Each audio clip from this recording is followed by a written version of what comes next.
आजको Amazon seller master क्लासमा स्वागत छ। यदि तपाईले कहिले अमेजन खोलेर त्यहाँका टप सेलिङ प्रोडक्टहरू कसरी त्यहाँ पुगे भनेर सोचेका हुनुहुन्छ र अझ महत्त्वपूर्ण कुरा ती प्रोडक्टहरूले कति नाफा कमाइरहेका छन् भनेर बुझ्न चाहनुहुन्छ भने तपाई ठिक ठाउँमा हुनुहुन्छ। आजको यो ट्रेनिङमा म तपाईलाई हेलियम 10 को दुनियाँमा गहिरोसम्म लैजानेछु र तपाईलाई ठ्याक्कै देखाउनेछु कसरी हाई प्रफिट लो कम्पिटिसन प्रोडक्टहरू पत्ता लगाएर अमेजनमा बेच्ने। यो केवल केही बटन क्लिक गर्ने कुरा होइन, यो त एउटा प्रक्रिया मास्टर गर्ने कुरा हो जसले साधारण आइडियालाई विनिङ प्रोडक्टमा बदल्न सक्छ। त्यसैले अब हामी सिधै सुरु गरौँ। हेलियम 10 भनेको तपाईको हातैमा भएको प्रोफेसनल ट्रेजर हन्टिङ मेसिन जस्तै हो। यसले तपाईलाई तपाईको छानिएका क्राइटेरियामा आधारित रिफाइन प्रोडक्ट लिस्ट बनाउन दिन्छ जसले गर्दा तपाईलाई स्ट्रङ सेल्स पोटेन्सियल भएका र डिमान्ड र कम्पिटिसन बीच ब्यालेन्स भएका गोल्डन अपर्च्युनिटीहरू सजिलै देखाउँछ। सुरु गर्नु अघि दुईवटा कुरा तयार राख्नुपर्छ। पहिलो, एउटा हेलियम 10 अकाउन्ट। उनीहरूले फरक प्लानहरू दिन्छन्, तर मैले देखाउने सबै टुलहरू प्रयोग गर्नका लागि म प्लाटिनम प्लान सजिलै सिफारिस गर्छु। दोस्रो, तपाईलाई हेलियम 10 क्रोम एक्सटेन्सन चाहिन्छ। एक्सटेन्सन पेजमा जानुहोस्, एड टु क्रोम क्लिक गर्नुहोस् र सेटअप स्टेपहरू पूरा गर्नुहोस्। यो एक्सटेन्सन वैकल्पिक होइन, यो भनेको एकदमै आवश्यक टुल हो जसले प्रोडक्ट एनालाइसिस ठ्याक्कै गर्न सजिलो बनाउँछ। अब हामी प्रोडक्ट रिसर्चको पहिलो स्टेजमा जान्छौँ, नयाँ र प्रफिटेबल प्रोडक्ट आइडिया पत्ता लगाउने। मेरो गो टु टुल भनेको हेलियम 10 ब्ल्याक बक्स हो। यसलाई अमेजनको ठुलो प्रोडक्ट डाटाबेस जस्तो ठान्नुस्, तर अझ शक्तिशाली किनभने तपाईले आफै फिल्टरहरू कन्ट्रोल गर्न सक्नुहुन्छ। सिम्पल मोडमा तपाईले market place, product category, price range, monthly revenue target र कम्पिटिसन लेभल सेट गर्न सक्नुहुन्छ। र म जस्तै प्रेसिजन चाहिनेहरूका लागि एडभान्स मोड उत्तम हुन्छ। मेरो आफ्नै बिजनेसमा म युनाइटेड स्टेट्स मार्केट प्लेसमा फोकस गर्छु र त्यस्ता क्याटेगरी रोज्छु जसमा अपरेसनल हेडेक कम हुन्छ। म कपडा, जुत्ता, ज्वेलरी जस्ता प्रोडक्टहरू टाढा राख्छु किनभने साइज र कलर फरक हुने समस्या धेरै हुन्छ जसले गर्दा रिटर्न बढी आउँछ। इलेक्ट्रोनिक्स र फोन एक्सेसरिज पनि मेरो लिस्टमा पर्दैनन् किनभने चाँडै बिग्रन्छन्, रिप्लेस गर्न महँगो पर्छ र इम्प्रुभ गर्न गाह्रो हुन्छ। म खान सकिने चीज, लोसन र क्रिम पनि टाढा राख्छु किनभने लायबिलिटी रिस्क हुन्छ। टोयज र गेम्स पनि म छोड्छु किनभने त्यहाँ स्ट्रिक्ट रेगुलेसन, धेरै कम्पिटिसन र छोटो लाइफ साइकल हुन्छ। हेलियम 10 मा फिल्टर सेट गर्दा म सामान्यतया 300 भन्दा कम रिभ्यू भएका प्रोडक्ट खोज्छु जसले स्याचुरेटेड मार्केटबाट बचाउँछ। रिभ्यू रेटिङमा कहिले खाली छोड्छु, तर कहिलेकाहीँ 3.5 देखि 4 स्टार बीच सेट गर्छु जसले लो रेटिङ हुँदाहुँदै पनि राम्रो सेल हुने प्रोडक्ट देखाउँछ। बेस्ट सेलर र्याङ्क सुरुमा ब्लाङ्कै राख्छु ताकि फराकिलो सर्च होस्। साइज र वेटमा म स्ट्यान्डर्ड साइजका प्रोडक्ट रोज्छु जसको वजन 2 LB भन्दा कम हुन्छ जसले गर्दा सिपिङ खर्च र अमेजन फी कम हुन्छ। म मेन्स वा विमेन्स जस्ता कपडासँग सम्बन्धित किवर्ड पनि एक्सक्लुड गर्छु र नाइक वा एडिडास जस्ता ठुला ब्रान्ड पनि हटाउँछु। कम्पिटिटर फिल्टर भने डिफल्टमै राख्छु। यदि कुनै फिल्टरमा अलमल भए म इनबिल्ट होभर टिप प्रयोग गर्छु। प्राइसिङमा मेरो स्विट स्पट $15 देखि $50 सम्म हो। 15 भन्दा तलका प्रोडक्टहरूले सामान्यतया फी कटिसकेपछि धेरै थोरै मार्जिन दिन्छन् भने 50 भन्दा माथिका प्रोडक्टहरूले इम्पल्स पर्चेज घटाउँछन्। अहिले 30 देखि $50 को रेन्ज विशेष प्रफिटेबल छ। स्ट्रङ मार्जिन र नयाँ सेलरबाट कम कम्पिटिसन हुन्छ। अन्तमा मन्थली रिभेन्यूमा म 6000 देखि 18000 सम्म टार्गेट गर्छु। यो रेन्ज 10 देखि 20% प्रफिट मार्जिन भएका सेलरका लागि आदर्श हुन्छ। धेरै उच्च सेल भएका प्रोडक्ट भने ठुला ब्रान्डले डोमिनेट गरेका हुन्छन् र म ती जालमा पर्न चाहन्न। मैले मन्थली मिनिमम सेल 300 युनिट राख्छु। यसको कारण के भने प्रत्येक सेलमा $5 देखि $10 नाफा भए पनि यो मात्र एउटा प्रोडक्टबाट 1100-500 देखि $3000 मन्थली नाफा दिन्छ। अन्य फिल्टरहरू म जस्ताको तस्तै राख्छु तर सानो ट्रिक प्रयोग गर्छु। फिल्टरमा राउन्ड नम्बर नराख्ने। उदाहरणका लागि प्राइस टिक 30 राख्नुको साटो म 29.68 राख्छु। यस्तो सानो परिवर्तनले अरू सेलरहरूले पूर्ण रूपमा छुटाएका प्रोडक्ट देखाउन सक्छ। एक पटक फिल्टर सेट भएपछि म सर्च हिट गर्छु र रिजल्ट हेर्छु। यदि लिस्ट धेरै लामो भयो भने प्राइस रेन्ज एडजस्ट गर्छु वा केही अरू फिल्टर ट्विक गर्छु। अर्को सानो सिक्रेट के हो भने म सधैँ पेज 1बाट सुरु गर्दिन। म सिधै पछाडिका पेजमा जान्छु जहाँ ओभरलुक्ड प्रोडक्टहरू लुकेका हुन्छन्। मेरो ध्यान सिधै अपरिचित वा अनएक्सपेक्टेड प्रोडक्टमा जान्छ। प्राय यिनै हिडन जेम्स कम कम्पिटिटिभ भए पनि उस्तै प्रफिटेबल हुन्छन्। एक पटक सम्भावित प्रोडक्ट आइडिया देखेपछि म अमेजनले खुलेआम नदेखाउने जानकारी अझ गहिरो खोतल्छु। हेलियम 10ले यी हिडन डाटा सजिलै पढ्न मिल्ने फर्माटमा प्रस्तुत गर्छ जसले प्रोडक्ट पर्स्यु गर्न लायक छ कि छैन भनेर सजिलोसँग निर्णय गर्न मद्दत गर्छ। यदि प्रोडक्ट पास भयो भने म ट्र्याक गरेर यसको सेल्स ट्रेन्ड, डिमान्ड र कम्पिटिसन समयसँगै हेर्छु। उदाहरणका लागि एक पटक म 3-प्याक कोलाप्सिबल कोलान्डर बास्केट सेटमा पुगेको थिएँ। सुरुमा सामान्य देखिन्थ्यो तर डाटा चेक गर्दा म चकित भएँ। प्रोडक्ट पुरै सोल्ड आउट भइसकेको थियो, जुन सुरुवाती सेलरका लागि गोल्डेन अपर्च्युनिटी हुन सक्छ। स्टक सकिनु अघि यो डेली 12 युनिट सेल हुन्थ्यो, कहिले अझ बढी पनि। प्रत्येक $30 मन्थली करिब $8,000 रिभेन्यू आउँथ्यो। अनि सबभन्दा रमाइलो कुरा यसका केवल 26 रिभ्यू मात्र थिए। अझ राम्रो कुरा तपाईँ यसलाई alibaba.com-बाट $2 देखि $3 सम्ममा सोर्स गर्न सक्नुहुन्थ्यो। ठुलो रमाइलो गर्दै स्क्रोल गरिरहँदा अर्को शानदार प्रोडक्ट देखा पर्यो, नेल पोलिस सेटको रूपमै। एउटा लिस्टिङले एउटा सेटमा 6 बोतल मात्र $26 दिएको थियो र यो एकदमै नाफा कमाउने प्रोडक्ट थियो। हलुका अनुमान अनुसार 1 पाउन्डभन्दा कम, जम्मा 266 रिभ्यूहरू, तर औसतमा दिनमा 20 युनिट बिक्री भइरहेको। हेलियम 10 एक्सटेन्सनमा क्विक चेक गर्दा मासिक राजस्व करिब $17,000 देखायो। साधारण नेल पोलिसका लागि यी अङ्कहरू अविश्वसनीय नै लाग्छन्। यही कारणले म सधैँ धेरै राम्ररी रिसर्च गरिएको सम्भावित प्रोडक्टहरूको ठुलो लिस्ट बनाउन सिफारिस गर्छु, केवल 1-2 आइडियामा रोकिनु हुँदैन। मेरो व्यक्तिगत लक्ष्य कम्तीमा 10 देखि 20 सम्म बलियो अप्सनहरू खोज्नुहुन्छ। त्यसपछि alibaba.com-मा गएर सप्लायरको प्राइस र क्वालिटी जाँच्ने। अहिलेका मेरा मनपर्ने मध्ये एक आइलायस एक्सटेन्सन ब्लू हो। मैले यसलाई हेलियम 10 प्रयोग गरेर भेटेँ र यसले मेरो विनिङ प्रोडक्ट चेकलिस्टका सबै बक्सहरू टिक गर्यो। यसको मूल्य $15 भन्दा बढीमा बिक्छ। सानो छ, वजनमा 3 पाउन्डभन्दा कम र यस्तो निचमा पर्छ जहाँ अत्यधिक भिड छैन, जसको अर्थ पहिलो पेजमा र्याङ्क गर्ने वास्तविक मौका हुन्छ। अमेजनमा पहिलो पेजमा र्याङ्क गर्नु वैकल्पिक होइन, यो नै बाँच्ने आधार हो। अङ्कहरू चकित पार्ने खालका छन्। अहिलेको सेलरले दिनमा 250 देखि झन्डै 300 युनिटसम्म बिक्री गर्छ। alibaba.com-बाट सोर्सिङ लागत प्रति युनिट $2 देखि $3 मात्रै पर्छ। मैले हेलियम 10 को Xray टुलमा डाटा चलाउँदा मासिक राजस्व करिब $1,70,000 देखायो, त्यो पनि केवल एक प्रोडक्टबाट। यसको अर्थ मासिक झन्डै 8,000 युनिट र वार्षिक बिक्री $1 मिलियन भन्दा बढी। अझ प्रभावशाली कुरा त के छ भने सेलरले सम्पूर्ण लास सम्बन्धित प्रोडक्टहरूको रेन्ज निर्माण गरेको छ।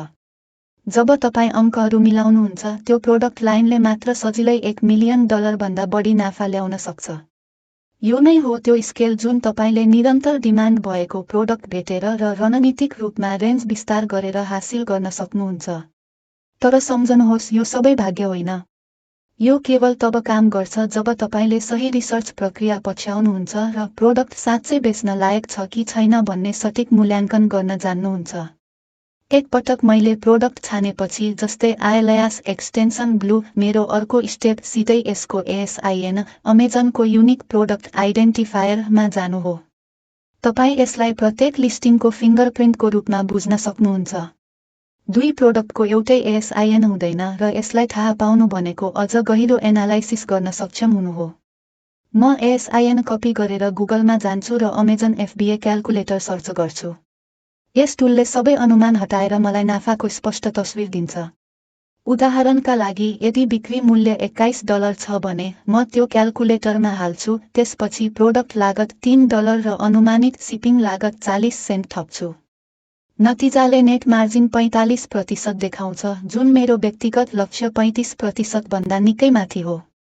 साधारण अङ्कमा भन्नुपर्दा यो प्रति बिक्री करिब $9.59 नाफा हो। अब त्यो मासिक 7,000 भन्दा बढी युनिटमा गुणा गर्दा तपाईँ एउटा प्रोडक्टबाट $70,000 नाफा देख्नुहुन्छ। यी अङ्कहरू हातमा लिएर म अलिबाबा कममा जान्छु र आइएलआइएस एक्सटेन्सन ब्लू सर्च गर्छु। आफ्नो म्याक्सिमम प्राइस फिल्टर $4 सेट गर्छु। मेरो गोल्डेन नियममध्ये एक भनेको कम्तीमा 5 वर्षदेखि प्लेटफर्ममा रहेका सप्लायरहरूलाई मात्र फिल्टर गर्नु हो, किनभने अनुभव महत्त्वपूर्ण हुन्छ। त्यसपछि म धेरै सप्लायरहरूलाई सम्पर्क गर्छु, स्याम्पलहरू माग्छु र कुनै पनि सोर्सिङ निर्णय गर्नु अघि क्वालिटी मूल्याङ्कन गर्छु।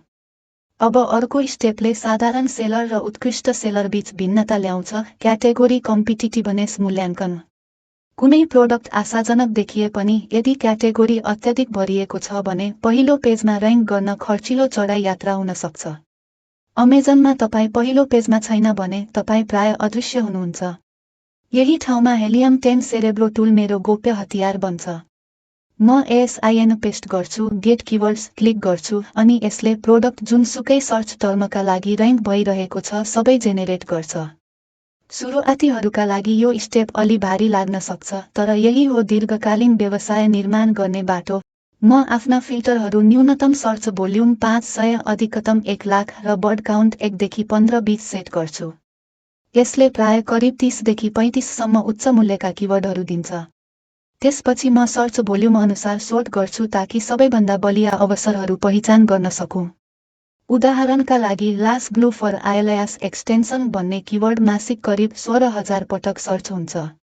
यस टर्मको पहिलो पेजमा र्याङ्क गर्न तपाईलाई लगातार 8 दिनसम्म दैनिक करिब 45 युनिट बेच्नुपर्छ। CPR वा सेरेब्रो प्रोडक्ट र्याङ्क अङ्कले सो समय सीमाभित्र पहिलो पेजमा पोजिसन सुरक्षित गर्न आवश्यक युनिटहरूको सटिक सङ्ख्या देखाउँछ। मेरो जादुई अङ्क भनेको 100 युनिटभन्दा कम हो, किनभने यो यथार्थपरक र हासिल गर्न सकिने हुन्छ। यस केसमा आइएलआइएस एक्सटेन्सन ब्लू सजिलै टेस्ट पास गर्छ। सही लन्च रणनीतिसँगै तपाईँ केवल एउटा किवर्डमा होइन, आइएलआइएस एक्सटेन्सन ब्लू र लास्ट ग्लू फर आइएलआइएस एक्सटेन्सन जस्ता धेरै किवर्डमा डोमिनेट गर्न सक्नुहुन्छ, जसले तपाईलाई बजारमा बलियो र दीर्घकालीन पोजिसन दिन्छ। यही हो राम्ररी रिसर्च गरिएको प्रोडक्टको सौन्दर्य। यो केवल एउटा सामान बेच्ने कुरा होइन। यो भनेको रणनीतिक पोजिसन बनाउने कुरा हो, जसलाई प्रतियोगीहरूले तोड्न अत्यन्त गाह्रो हुनेछ। तपाईले कुनै प्रोडक्ट आफ्नो सबै एनालाइसिस क्राइटेरिया पूरा गरेको वा कम्तीमा नजिक पुगेको भेट्नुभयो भने अबको स्टेप भनेको हेलियम 10 प्रयोग गरेर प्रोडक्ट ट्र्याकिङ मोडमा जानु हो। यो स्टेज निकै महत्त्वपूर्ण हुन्छ किनकि बजार छिट्टै बदलिन सक्छ जस क्षण तपाईले पहिलो पटक आइडिया पाउनुभयो र त्यसपछि जब तपाईले म्यानुफ्याक्चरिङ सुरु गर्न अन्तिम पेमेन्ट गर्न तयार हुनुहुन्छ, त्यतिबेलासम्म बजार पुरै बदलिएको हुन सक्छ। म आफैले यो अनुभव गरिसकेको छु। कहिलेकाहीँ हप्तौं वा महिनौसम्म बलियो प्रोडक्ट आइडिया जस्तो देखिएर अघि बढ्दा बजार अचानक बदलिन्छ। सायद डिमान्ड घट्छ, सायद केही समय अघि बुमिङ भएको निच अचानक कमजोर हुन्छ। बिक्री त्यति तल झर्छ कि प्रोडक्ट अब प्रफिटेबल हुँदैन। जब यस्तो हुन्छ त्यस्तो प्रोडक्टलाई अघि बढाउनु कुनै अर्थ राख्दैन। यस्तै सिफ्टलाई छिट्टै पत्ता लगाउनु पर्छ। जति चाँडो देख्न सकिन्छ त्यति चाँडै दिशा बदल्न वा पुरै टाढा हट्न सकिन्छ, जसले गर्दा तपाईले धेरै पैसा गुमाउनु पर्दैन। मेरो आफ्नै अनुभवमा ट्र्याकिङले मलाई ठूलो गल्तीबाट जोगायो। मैले सुरुमा नै सङ्घर्ष गर्ने प्रोडक्टमा इन्भेस्ट नगरी बचे। अब प्रश्न उठ्छ, कसरी ट्र्याक गर्ने? यो सजिलो छ। निचलाई दैनिक ट्र्याक गर्नुहोस् र सुनिश्चित गर्नुहोस् कि यो अझै बलियो छ। यदि तपाईले स्पेसिफिक लिस्टिङ, विशेष गरी टप सेलरहरू ट्र्याक गर्न चाहनुहुन्छ भने हेलियम 10 ले सजिलै गर्न दिन्छ। Xray टुलमा गएर जुन लिस्टिङ मन पर्छ त्यसलाई मार्क गर्नुहोस् र ट्र्याक कम्पेटिटरमा क्लिक गर्नुहोस्। त्यसपछि सबै ट्र्याक गरिएका प्रोडक्टहरू हेलियम 10 को प्रोडक्ट लिस्टमा स्पष्ट देखिन्छन्। एउटा टिप्स, केवल टप परफर्मरहरू मात्र नहेरौं, नयाँ आएका सेलरहरूलाई पनि ट्र्याक गर्नुहोस्। उनीहरूले कस्तो प्रगति गर्छन् भनेर बुझ्दा तपाईलाई निच कस्तो प्रतिस्पर्धात्मक बन्नेछ भन्ने स्पष्ट तस्बिर मिल्छ। कहिलेकाहीँ स्पेस चाँडै हिट हुँदै गएको देखिन्छ र त्यतिबेलासम्म प्रवेश गर्नु अपेक्षा भन्दा गाह्रो हुन्छ। मुख्य कुरा भनेको राम्रो प्रोडक्ट आइडिया सधैँ राम्रो रहन्छ भन्ने मान्नु हुँदैन।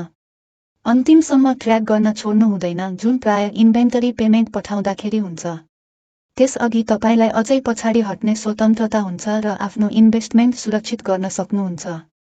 यस्तै गरेर तपाईँ हेलियम 10 को प्रोडक्ट सेक्सन वा प्रोडक्ट डाटाबेस प्रयोग गरेर स्मार्ट र सुरक्षित डिसिजन लिन सक्नुहुन्छ। सुरुवाती सेलरका लागि यो सबैभन्दा शक्तिशाली टुलमध्ये एक हो जसले प्रोडक्ट रिसर्च यात्रा सही तरिकाले सुरु गर्न मद्दत गर्छ। अवश्य पनि यो मात्र एक तरिका होइन। कुनै एउटा मेथड मात्र सधैँ सही वा गलत हुँदैन। केही सेलरहरूले उनीहरूलाई पहिले नै थाहा भएको निचमा सफल हुन्छन्। यी हबी हुन सक्छन्, दैनिक समस्या हुन सक्छन्, वा उनीहरूले वर्षौंदेखि प्रयोग गरिरहेका प्रोडक्टहरू हुन सक्छन्। एउटा साँच्चीकै इन्स्पायरिङ उदाहरण हो बेला लिन, जो गिनी लफ्टकी युवा उद्यमी हुन्। करिब 12 वर्षको उमेरमा बेलाले आफ्नै घरमा सामान्य तर झन्झटिलो समस्या फेस गरिन्। आफ्ना गिनी पिगका केस सफा गर्नु गाह्रो, फजुल र समय खाने थियो। तर यसलाई पालतु प्राणी राख्नु पर्ने झन्झट भनेर स्वीकार गर्नुको सट्टा उनले समाधान खोजिन्। उनले नयाँ केस डिजाइन स्केच गर्न थालिन् र आफ्नो क्रिएटिभिटी लगाएर राम्रो समाधान ल्याइन्। लगातार परिश्रम र सुधार मार्फत उनले आफ्नो आइडियालाई वास्तविकता बनाइन् र अन्ततः गिनी लफ्ट अमेजनमा लन्च गरिन्। उनको स्टोर केवल केस बेच्छ भन्ने मात्र थिएन। उनले साना पालतु प्राणीका लागि सुन्दर acrylic enclosure, disposable cage liner, feeding tool र क्लिनिङ एक्सेसरीहरू उपलब्ध गराइन्। हरेक प्रोडक्ट उनले आफैले अनुभव गरेको समस्या समाधान गर्न डिजाइन गरिएको थियो। यही नै निचमा गहिरो अनुभव हुने फाइदा हो। तपाईलाई ग्राहकले कुन कुरामा सङ्घर्ष गर्छन् भनेर थाहा हुन्छ। कुन ठाउँमा खाडल छ भनेर बुझ्नुहुन्छ र त्यस्तो प्रोडक्ट बनाउन सक्नुहुन्छ जुन साँच्चीकै फरक देखिन्छ। जब व्यक्तिगत अनुभव र सही टुल जोडिन्छ, सफलताको सम्भावना निकै बढ्छ। हेलियम 10 त्यस्तै टुल हो जसले तपाईको प्रोडक्ट रिसर्चलाई अर्को स्तरमा पुर्याउँछ। यसले मात्र प्रोसेस छिटो बनाउँदैन, यसले तपाईको डिसिजनलाई समर्थन गर्ने ठोस र मापन योग्य डाटा दिन्छ। यसरी तपाई अनुमानको भरमा नभई आत्मविश्वासका साथ अघि बढ्न सक्नुहुन्छ। त्यसैले चाहे तपाई ट्रेन्ड ट्र्याक गर्दै हुनुहुन्छ वा आफ्नै पैसनबाट प्रोडक्ट बनाउन लाग्नु भएको होस्, मुख्य कुरा भनेको फ्लेक्सिबल रहनु, जानकारीमा अपडेट रहनु र परिवर्तन स्वीकार गर्न तयार हुनु हो। बजार बदलिन्छ, ग्राहकको चाहना बदलिन्छ, तर स्पष्ट स्ट्र्याटेजी र सही टुल भएमा तपाई सधैँ तयार हुनुहुन्छ। म तपाईलाई अर्को लेसनमा भेट्छु जहाँ हामी तपाईको अमेजन सेलिङ यात्रा अझै अगाडि बढाउनेछौँ।